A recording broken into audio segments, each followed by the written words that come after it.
आज कौन सा डे है? मंडे नहीं पता? मैम ने ब्लैक वहाँ लिखा है नोटिस बोर्ड पे, देखो कौन सा डे है? डे। तो पहली बार सुन रहे हो आप सभी इसके बारे में? ओके। तो वीर बाल दिवस क्या है कि जो हमारे देश के प्रधानमंत्री हैं श्री नरेंद्र मोदी जी, उन्होंने क्या किया कि 9 जनवरी 2022 को क्या करा, एक घोषणा की श्री गुरु गोविंद जी के प्रकाश पर्व के दिन पे। तो उनका प्रकाश पर्व का दिन जब था तो ये घोषणा 26 दिसंबर 2022 को हम लोग क्या करेंगे कि वीर बाल दिवस सेलिब्रेट करेंगे। वीर बाल दिवस क्यों मनाया जाता है? क्योंकि इस दिन जो गुरु गोविंद जी थे उनके 4 पुत्र थे, जिनका नाम क्या था, जिनको क्या कह के बुलाया करते थे? साहिबजादे। क्या बोलते थे? साहिबजादे। इसके पीछे की स्टोरी ये है कि वीर बाल दिवस क्यों नाम दिया गया कि उस टाइम पे क्या होता था, औरंगजेब जो थे, मुगल एम्परर औरंगजेब जो थे 1704 के टाइम पे, वो उनका शासनकाल था। तो उन्होंने क्या करा था, इनको कैद कर दिया था। 2 छोटे थे उस टाइम पे 6 और 9 साल के, उनको कैद कर लिया था और उनको प्रेशराइज किया कि आप क्या करो, मुगल जो उनका शासनकाल है तो क्या बोलते हैं, धर्म को अपनाओ। लेकिन उनके पुत्रों ने साफ मना कर दिया कि हम नहीं अपनाएंगे। तो उनको बहुत प्रेशराइज करने के बाद भी जब उनके बच्चे नहीं माने तो उनको क्या करा, जिंदा ही दीवार पे चिनवा दिया गया। तो उनकी इस वीरता को कि उन्होंने मतलब इतना प्रेशराइज होने के बाद भी हार नहीं मानी, तो उनकी वीरता को देखते हुए श्री नरेंद्र मोदी जी ने इस दिन को 26 दिसंबर को बोला कि प्रत्येक वर्ष हम किस रूप में मनाएंगे? वीर बाल दिवस के रूप में। तो इसके जो हिस्टोरिकल बैकग्राउंड ये है कि उस 1704 की बात है, उस टाइम औरंगजेब का शासन चल रहा था। औरंगजेब मुगल शासक था और वो क्या कर रहा था, अत्याचार कर रहा था। ठीक है, तो उनकी बहुत सारी ऐसी नीतियां थी जो कि क्या हो रही थी, मतलब एक अत्याचारी नीति के रूप में साबित हो रही थी। तो इन नीतियों के विरोध में थी। तो गुरु गोविंद सिंह जी ने क्या किया, खालसा पंथ की स्थापना की। खालसा पंथ केवल इसलिए नहीं था कि औरंगजेब के जो शासन है या मुगल शासन है उसके खिलाफ हो रहा हो, वो इसलिए भी था कि जो कुरीतियां समाज में फैल रही थी उनके खिलाफ था।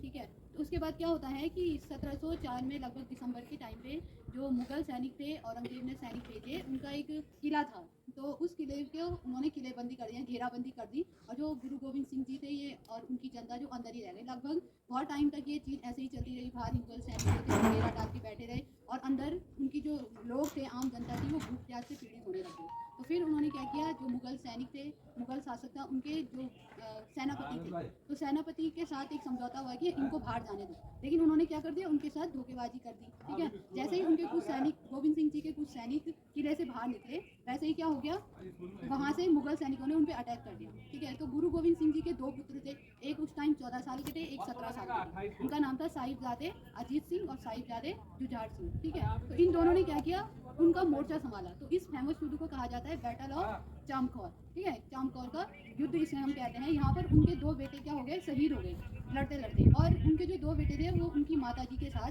उनका नाम था माता गुजरी देवी। ठीक है, उनके साथ वो क्या हो गए, बिछड़ गए। फिर 2 भाई वो युद्ध में चले गए और 2 भाई अपनी माता जी के साथ ही रह गए। और उनको जिनके साथ भेजा गया था उनका नाम था गंगू।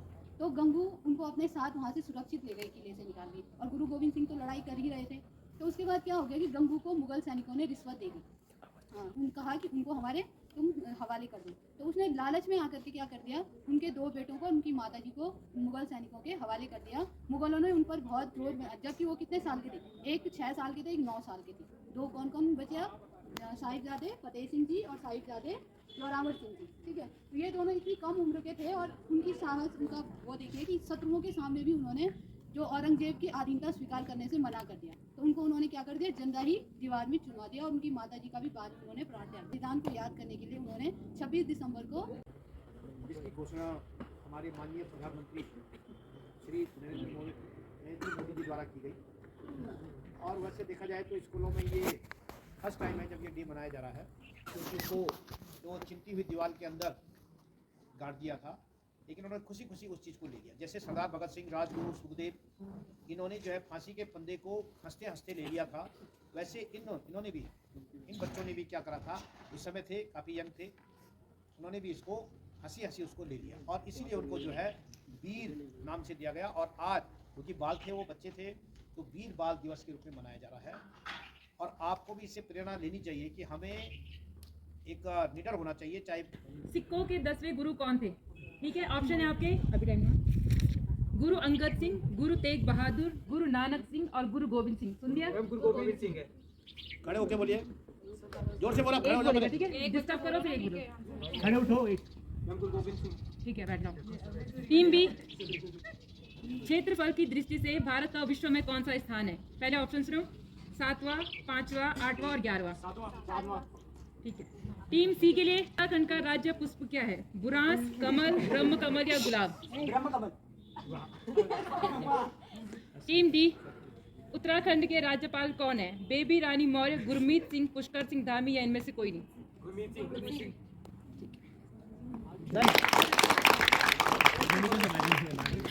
पहला राउंड सक्सेसफुली कंप्लीटेड। चंदन पंत, चंद्रकांत देव ताले, केदारनाथ अग्रवाल और सर्वेश्वर दयाल सक्सेना। टाइमिंग बताओ, एक बताओ उसके। एक खड़े होके बोलो।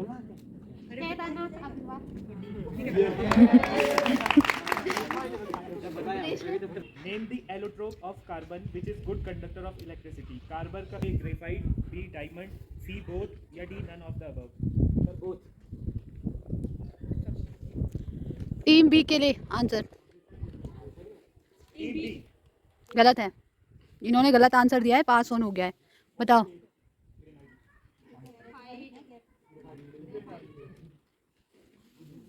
अब क्वेश्चन बी के लिए तुम्हारे राउंड का, टीम बी के लिए विज्ञान दिवस कब मनाया जाता है? ऑप्शन ढंग से सुनो, बाद में नहीं बोलूंगी मैं।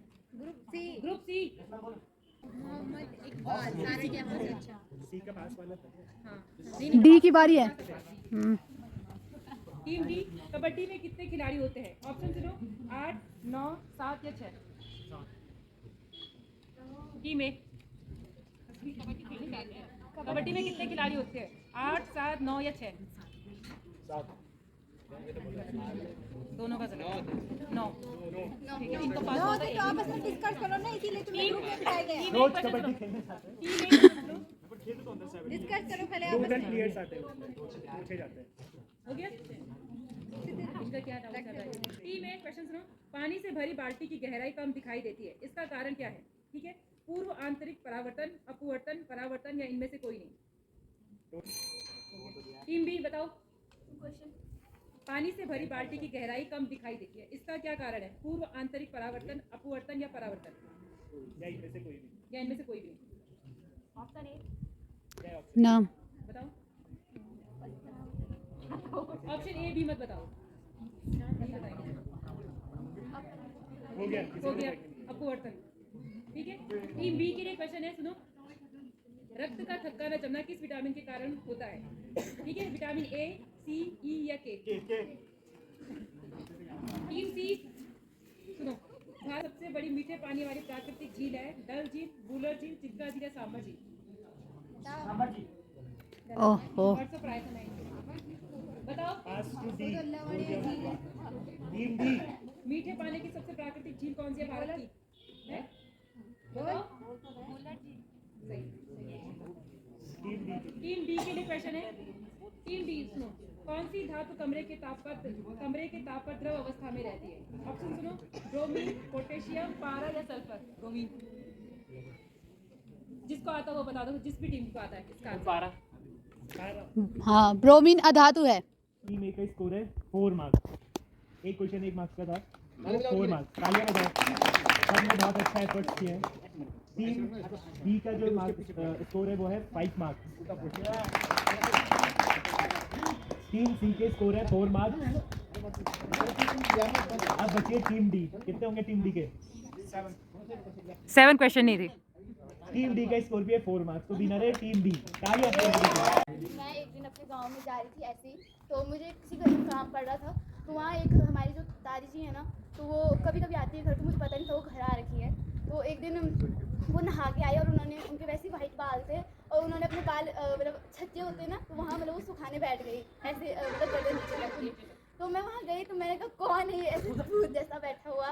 तो जब मैं गई वहाँ तो मैंने जब देखा तो मैंने कहा कौन हूँ, तो उन्होंने कहा मैं हूँ बेटा। तो मुझे मतलब मैंने वो हिम्मत करके वहाँ गई, तो मैं वैसे डर गई थी बहुत ज़्यादा, छोटी थी ना इसलिए डर गई।